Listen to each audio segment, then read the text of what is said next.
aujourd'hui, on va se faire une petite vidange de pont. Bon, même si c'est une opération facile et simple, je préfère toutes les faire, comme ça, moi, elles sont faites. J'ai déjà fait le changement du filtre à carburant. Là, on va faire la vidange du pont. Alors, la vidange du pont, alors. Pour ce faire, il va vous falloir une très grosse clé Allen, ok? Donc, c'est du taille 14, ok? Alors, la technique, c'est de toujours défaire le bouchon de remplissage avant de défaire le bouchon de vidange. Parce que si jamais vous n'arrivez pas à défaire le bouchon de remplissage, eh ben vous êtes bien dans la merde. Donc on commence toujours par desserrer le bouchon de remplissage. Okay, donc alors, souvent il y a un petit peu d'oxydation qui s'est fait. Vous pouvez gratter le tournevis un petit peu. Hop, voilà. Après, on met notre douille, gentiment.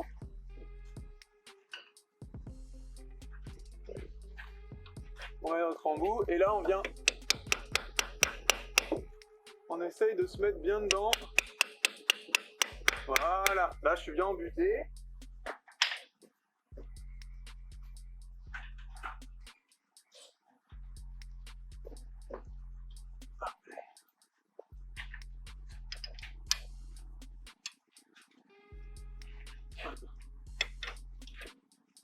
Hop, et puis là on se le dessert gentiment. Voilà.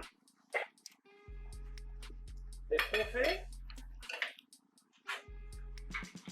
c'est qu'on met tout de suite de quoi récupérer l'huile. Parce que des fois, en fait, il y a des chances que la personne qui ait fait la dernière vidange avant vous ait levé que l'arrière. Okay, donc du coup, le pont n'était pas parfaitement plat, il était un peu comme ça. Et quand il l'a rempli, en fait, il en a mis un petit peu trop. Et du coup, là, moi, si vous voulez, quand j'ai levé la voiture, j'ai levé avec les 4 patins exactement desserrés au même endroit. Vous, quand vous le faites, vous levez la voiture avec 4 chandelles et vous les mettez au même niveau, vous mettez bien plat. Faut pas lever que l'arrière, sinon tu mets trop d'huile en fait. On va être tout de suite fixé, attention. Bon, ça va. Il était pas complètement... Normalement, on doit rien avoir qui coule, ok? Oh putain, ça pue. Ah, l'huile de pont, ça pue. Ok. Pareil, si le bouchon il est un peu coincé, on tape gentiment tout autour. On va penser à remplacer aussi ce joint là. Hop. Hop. Et maintenant, on fait la même chose avec le bouchon de vidange.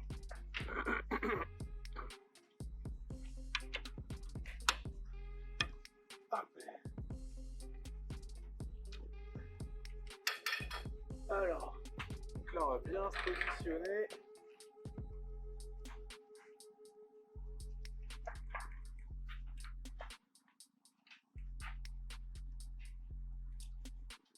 Ah ça va, elle est pas trop dégueulasse hein. Franchement, ça va. Hein. Ah ça va, je m'attendais à pire, donc c'est que peut-être que le mec il l'avait fait avant de me la vendre. Hein. Mais ça va, c'est pas trop dégueu. Voilà, et puis là on laisse couler gentiment. Voilà, bon, on se retrouve après quand tout a coulé, nous on va les manger, on laisse tout couler, et puis après on remplira gentiment avec une seringue, on vous montrera. Et je vous filmerai aussi le pont, comme ça je ferai une vidéo pour boîte et pont en même temps. A tout. Bon, bah finalement on n'est pas parti manger tout de suite, on ira après, on s'est mis un petit bac là, en attendant que ça coule tranquillement, vous voyez. Bon, vous pouvez le faire aussi pareil, hein, si vous êtes sur chandelle, vous mettez un bac, et vous faites la même chose pour la boîte. Alors pour la boîte ce sera du 17. Donc exactement pareil que pour le pont, on se fait d'abord le bouchon de remplissage. Le bouchon de remplissage il est là-haut, ok. C'est bon, t'as bien, on voit bien. Il est ici, ok. Ouais. Donc 17. Est-ce que je vais avoir un peu de peur? Déjà, pas prendre le piquet pour desserrer. Ah. Eh bah putain.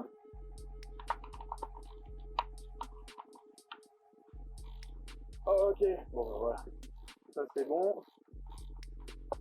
Ah, pareil. On remet pas réceptionner si jamais ça coule un petit peu. Normalement il ne devrait pas y en avoir qui coule, j'ai bien fait mon niveau à une goutte. Voilà. Ouais, l'huile est neuve, je l'ai changée pas très longtemps. Alors, selon ce qu'il y aura écrit sur l'étiquette là-haut, faudra mettre soit de l'huile ATF, soit de l'huile MTF, ok? L'huile ATF, c'est de l'huile rouge comme ça, c'est de l'huile de... excusez-moi, je dis des conneries. C'est de l'huile de direction assistée et de l'huile de boîte auto, ok? Alors ça marche très bien. Moi, cette boîte-là, cette référence de boîte-là, c'est une boîte 236. Et elle est compatible et MTF et ATF, ok? Et donc du coup, je vais la passer en MTF parce que je trouve qu'en ATF, les synchros collent pas bien, enfin bref, ça fait un peu de bruit et puis je veux tenter de la passer en MTF pour voir un peu comme celle que j'avais d'origine que j'ai tuée en fait. Et donc du coup, je vais la passer en MTF. Et MTF, c'est de la, si je dis pas de conneries, 75-80 en 75-90. Je sais que c'est, de mémoire, c'est boîte 75-80 et pont 75-90. Je vais regarder, de toute façon, c'est écrit, je vous le redirai dans la vidéo quand je remplirai. Mais du coup, voilà. Donc là, j'avais mis de l'ATF et je vais enlever pour mettre de la MTF du coup. Alors maintenant, on se fait le bouchon de vidange.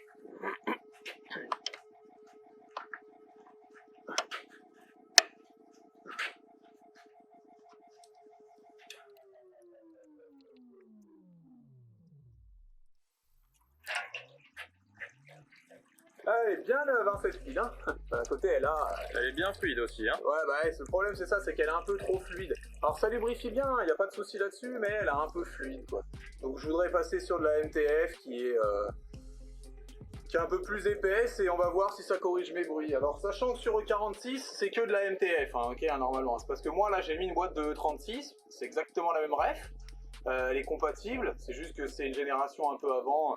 Si on compare les deux, en fait, la fonderie n'est pas exactement la même et tout. Mais cette boîte-là, si vous allez sur Beamercat et vous regardez la référence de cette boîte-là, donc la boîte de 325, c'est une boîte de M50 B25, il y a bien et l'étiquette MTF et l'étiquette ATF. Donc la boîte était compatible aux deux huiles.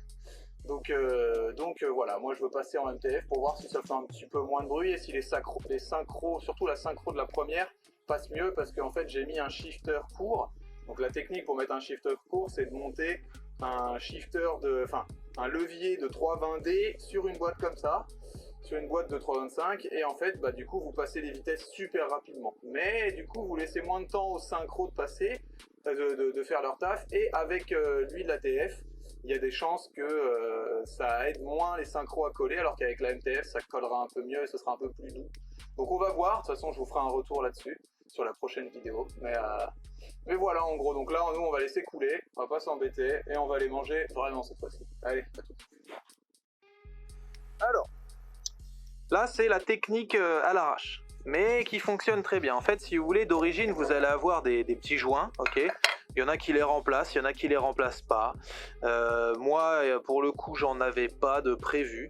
Donc je vais vous montrer comment réutiliser un petit joint comme ça, sachant que voilà, hein, vous pouvez le changer très facilement, ça coûte rien, c'est juste que là moi j'en ai pas en stock.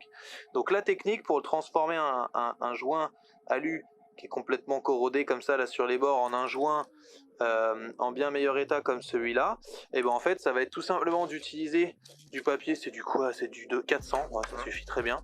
On va tout simplement l'attaquer en fait, regardez, on va l'attaquer au 400, tiens vas-y. Sur du plat.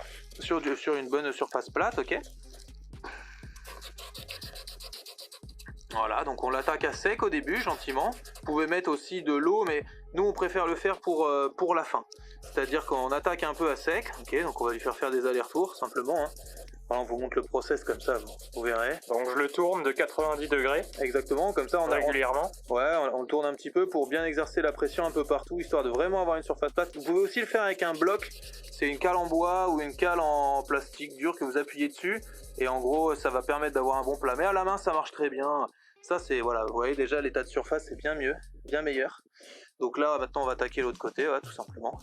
L'idée, en gros, c'est de revoir une surface plate parce que il arrive que ça vous fait un petit bourrelet ici, du serrage, en fait, où ça se déforme. On le voit un petit peu, là, le bourrelet. Vous voyez, là, on est en train d'attaquer... Ah, on voit pas bien la caméra. Je sais pas si on verra, mais sur les bords, moi, j'ai un tout petit écran, je vois pas. Mais ici, on voit que ça a attaqué un petit peu plus à l'intérieur et qu'il reste encore un peu de la crasse, là. Là où j'ai pas appuyé avec mes doigts, quoi, en fait. Ouais, exactement. D'où l'intérêt de le tourner. D'où l'intérêt de le tourner, exactement. Régulièrement. Voilà, la pression est très légère, on n'appuie pas fort. C'est un contact. Hein. Ouais, c'est juste pour maintenir et... Sachant que c'est un joint en alu, hein, donc de toute façon lui il va se plier à la forme, quoi qu'il arrive il épousera la forme du truc. Hein. Les joints en cuivre aussi vont le faire, hein, mais voilà. Donc, voilà, et quand vous avez une surface qui est à peu près clean des deux côtés, la technique pour la finition, c'est d'avoir un petit réservoir avec du gazole, n'importe... Un truc assez fluide, nous on aime bien le gazole, c'est ce qu'on utilise. Et là voilà, on va terminer l'usinage en gros, enfin l'usinage, le ponçage et le resurfaçage manuel, on va dire ça comme ça, au gazole en appuyant vraiment, alors là encore Toujours moins avec fort. une pression infime, hein, le doigt posé dessus, c'est le papier qui travaille. Exactement. On tourne, on fait bien un côté, puis l'autre tranquillement.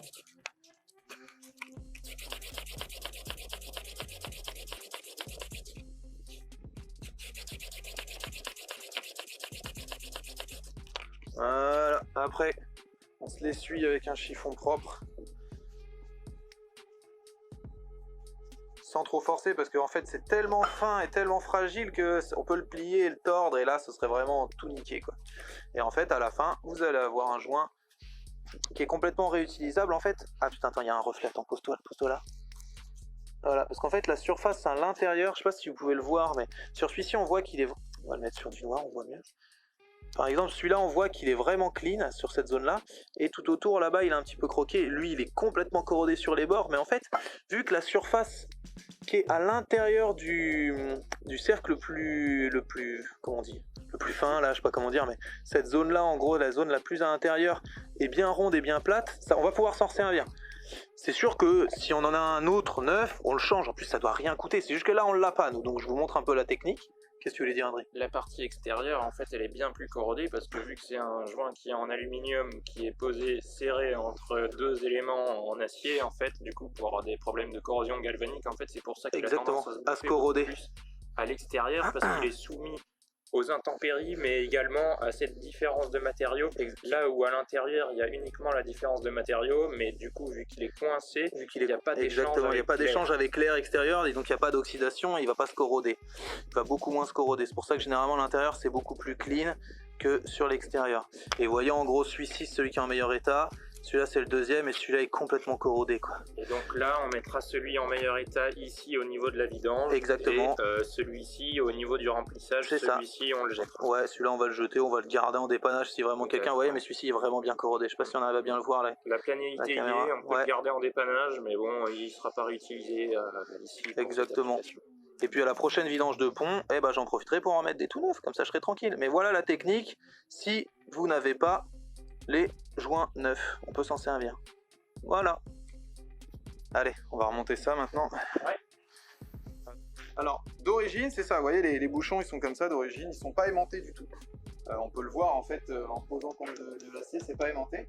Et en fait, pour récupérer la limaille, moi je me suis commandé sur Amazon des petits aimants néodymes que je vais tout simplement mettre ici. Il y en a qui pourraient croire que l'aimant peut se barrer à l'intérieur. Non, non, il colle tellement fort, celui-là, je vous jure, il va pas se barrer, il va rester. Et en fait, il va juste me permettre de récupérer s'il y a de la limaille qui se crée. Bon, normalement, il n'y en a pas trop qui se crée. Vous avez souvent des aimants comme ça dans les boîtes automatiques parce qu'il y a plein d'embrayages à l'intérieur et du coup, là, ça crée de la limaille. Et il y a une huile super fluide qui permet de bien nettoyer aussi et donc la limaille se retrouve au fond. Mais là, en fait, c'est juste, bah, je me dis pourquoi pas rajouter un petit aimant. On verra bien ce que ça donne quand je referai la vidange, mais normalement il n'y a aucun souci. Je le fais déjà dans le bouchon de vidange parce qu'il est creux, donc je mets un aimant néodyme en bâton à l'intérieur pour récupérer la limaille. Et donc du coup là je vais le faire et sur le bouchon de vidange et sur le bouchon de remplissage. Vous allez me dire mais ça sert à rien. Bon, sur le bouchon de vidange pourquoi pas, parce qu'il est tout en bas et tout le temps dans l'huile. Sur le bouchon de remplissage il n'y a pas trop d'utilité, mais bon. Donc le joint en meilleur état sur le bouchon de vidange, voilà, et le joint un petit peu en moins bon état sur le bouchon de remplissage, ok? Sachant que si vous avez des neufs, vous mettez des neufs. Là, on vous a set up les lumières, là, histoire de voir. Ouais, grave, on revient après manger, il fait nuit, non, bah, parce qu'en fait... Bon, faut qu'on vous avoue, on est coupable. On est passé chez Drift Parts France pour aller récupérer des pièces pour la merguez d'Adrien. Coupable de tout. Coupable de tout, ouais, c'est ça, spécial dédicace à toi, coupable. Et du coup, le souci, enfin le souci, c'est pas un souci, mais on est resté discuter 4 heures, quoi. Voilà. Voilà, c'est un peu le problème. Les débats passionnés. Quoi. Ah ouais, on a vu les nouvelles implantations, les nouveaux locaux, on a vu... Enfin bref, il y a du lourd qui arrivera. Je pense qu'on fera peut-être une petite vidéo chez lui un jour, hein, parce qu'il est pas mal aussi son setup. Ouais, il y a des chances. Ouais, petite discussion automobilistique, garden coffee autour de la bagnole. Exactement. Donc alors ouais, bien nettoyer la zone ici, ok, donc vous n'hésitez pas à bien nettoyer, hein, pas de souci. On peut y aller même au nettoyant frein avec le chiffon humide. Hein, c'est ce que j'aurais pu te suggérer. Je vais aller chercher le nettoyant frein. Là, tiens vas-y, mets-en sur le chiffon. Pas non plus une obligation. Ça prend le chiffon propre, non? Ça fait pas de mal. Ah, le mec il est sponsor mini quoi. La blague. C'est marqué BM quelque part? Non, juste mini? Non. Ouais. Pas grave, hein. On peut pas tout avoir. Hein. Hop. Et on va bien nettoyer, vous voyez, les plans de... Ah, tu venais aussi dégraisser. Ouais. D'abord on nettoie les plans de contact. Surtout voilà. Les plans de joint. Maintenant, après, hop. Ce qui est en dessous, de toute façon, ça va se... Exactement. Ça va sécher. Tiens. Alors, on a regardé sur la Bible aka Dark Giver, hein, il y en a beaucoup qui connaissent, il y en a ils vont sur le TIS, il y en a ils vont sur Dark Giver, ça dépend comme vous voulez. Pour les ponts comme ça, c'est 65 Nm pour le bouchon de vidage et de remplissage. Ouais. 65.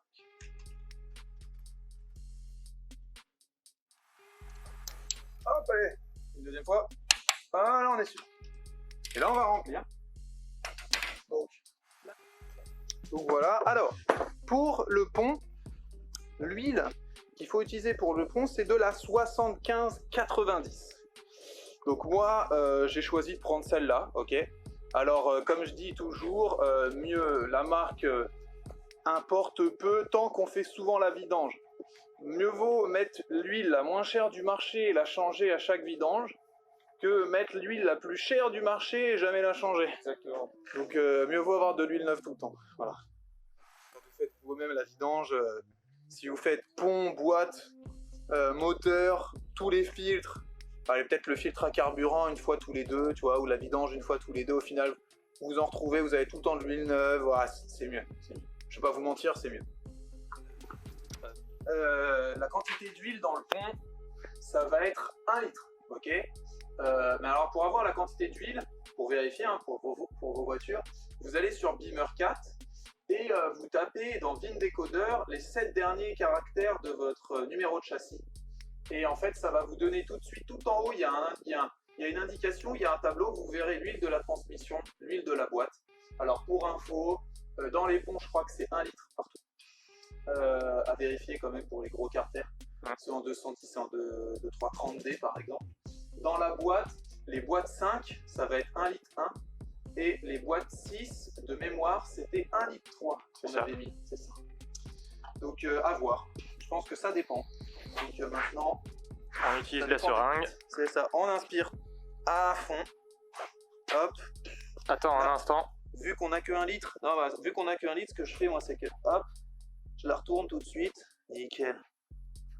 Et là, on vient gentiment remplir en fait.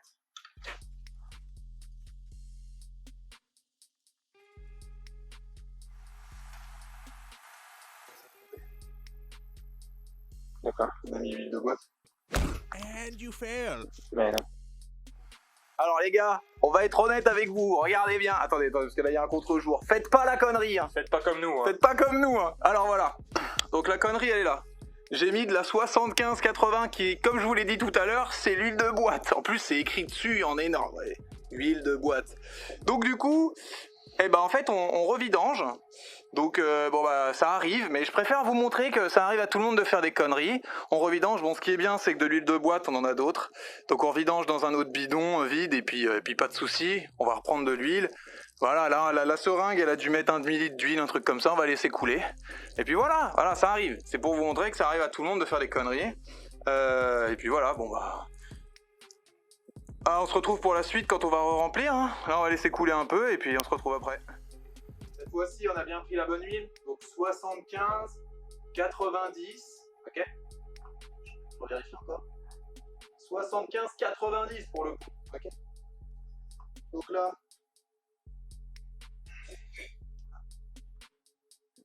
Il y a 1 litre complet à rentrer, le bidon il fait 1 litre. Faut faire gaffe de pas trop en perdre. Hop. On a resserré le bouchon de vidange à 65 Newton, comme écrit sur Dark Giver. Hop. Et là, on vient remplir gentiment. Faut pas pousser trop fort, ça sert à rien. Il est doucement, l'huile est épaisse, donc poussez doucement. Ça va rentrer gentiment. Hop.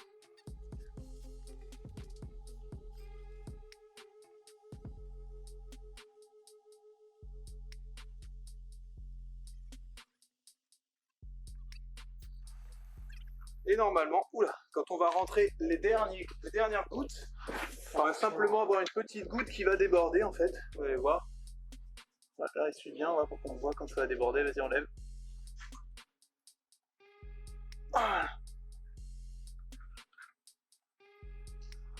En tout cas, c'est 1 litre. On a mis 1 litre. On a mis le litre, ouais. On a mis le litre complet, il en reste une petite fin. Ouais, vous pouvez vous amuser, allez, aspirez, aspirez.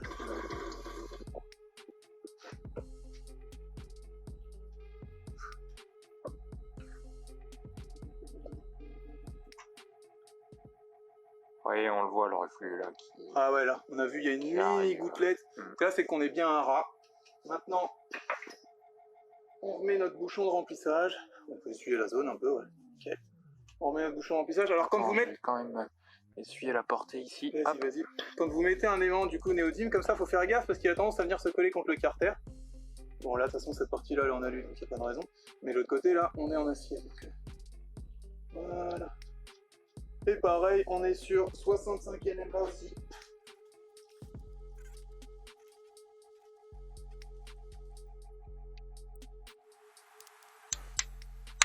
Voilà.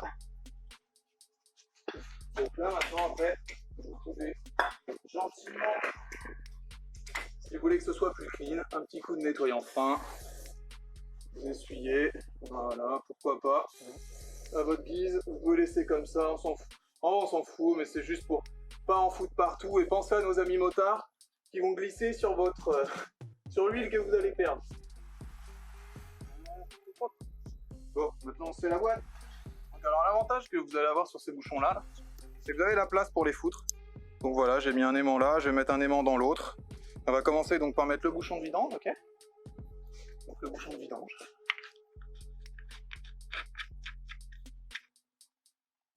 Hop. On descend à 50 Newton. Pareil, hein, j'ai vu ça sur Dark Giver. 50 Newton. Je suis sûr que sur le KISS, c'est la même info.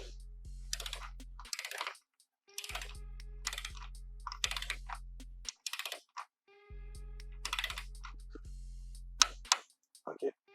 Parfait, 50 Nm. Comme on vous a dit tout à l'heure, il y a 1 litre 1 dedans. Donc c'est pour ça qu'il faut 2 bidons. Et c'est bien de la 75-80, ok? Les deux, on essaye de prendre la même marque, c'est quand même mieux, hein, même si normalement c'est pas... Je vous conseille quand même de prendre la même marque.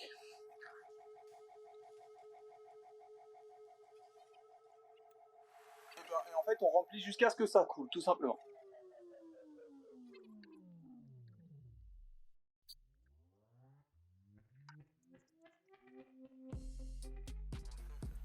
Hop, et... Là, normalement, je devrais largement avoir assez. Ce qu'on va faire, là, vu qu'on sait qu'on va en avoir plus, on va d'abord essuyer. Oui. T'as le chiffon? Essuyer pour être sûr. Voilà. Ça essuie aussi là, parce que j'ai peur que ce soit une goutte qui soit créée par... Voilà. N'hésitez pas à essuyer aussi votre embout. Pour être sûr que la goutte ne soit pas créée par ce qui coule sur l'embout. Vous insérez, vous appuyez en haut. Et dès que ça va couler, ça va bientôt arriver. Voilà, là on sait qu'on est à fond. On peut s'arrêter. On laisse couler l'excédent. On pense à bien évidemment mettre un petit réceptacle en dessous, hein, pour éviter de s'en foutre partout. On va vider le reste de la seringue dans le bidon. Voilà.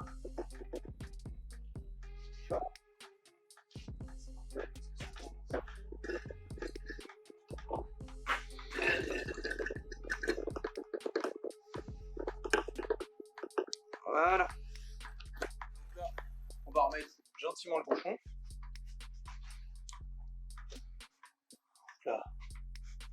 essuie, hein, c'est bon, même si ça coule un petit peu. Mais pas quelques centilitres qu'il va y avoir en trop. On va l'essuyer après tout ça. Ouais. Ouais, notre bouchon est pareil, 50 Nm.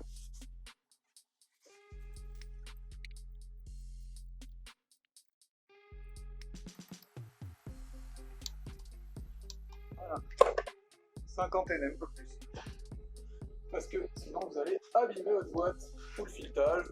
Enfin, c'est pas bon. Vraiment respecter les couples, c'est quand même mieux. Si vous n'avez pas de quoi faire, vous serrez un demi-tour avant que ça pète, comme on dit. Non, c'est mieux d'investir là-dedans, ça coûte pas très cher, et puis comme ça vous serrez tout, vous êtes tranquille. Le mieux c'est d'avoir une comme ça, et une petite pour les petits couples, style couvre cul-de-bu. J'ai fait la vidéo avec une toute petite clé dynamo, c'est une clé dynamo de vélo. Donc voilà, en tout cas, comment on fait vidange, boîte et pont. Donc 75, 80 dans la boîte, ok. Faites pas comme nous, là, on fait les cons, on n'a pas regardé, on était à fond dans la vidéo. On n'a même pas pensé à regarder, on a pris le premier bidon, voilà, c'est pas trop grave parce qu'on avait assez d'huile en stock, mais faites pas comme nous si vous achetez tout pile l'huile. Et donc du coup, 75-80 dans la boîte, 75-90 dans le pont, 65 newtons pour les vis du pont, et 50 newtons pour les vis de remplissage et de vidange de la boîte, voilà. J'espère que vous avez kiffé. Je vais faire mon youtubeur. Mettez un petit like, un petit commentaire. C'est la première fois que je le dis, on dirait presque que je deviens youtubeur. Sur ce les gars, peace. Et moi, ménage d'aventure, comme dirait l'autre. Exactement. Un petit peu, en fait, de changer une huile par rapport au problème que ça pourrait engendrer derrière, le bénéfice, il est direct. C'est ça. Ça fait partie des galères classiques. C'est le problème. C'est que moi j'ai l'habitude du bordel qu'il y a dans cet atelier. Parce qu'il y a un... Ah là-bas. Ouais. Nickel. Il y a un bordel rémanent, vous voyez, on pose toujours les pièces au bon endroit. Ah, t'es pas loin, tu vois, on a cherché presque au bon endroit.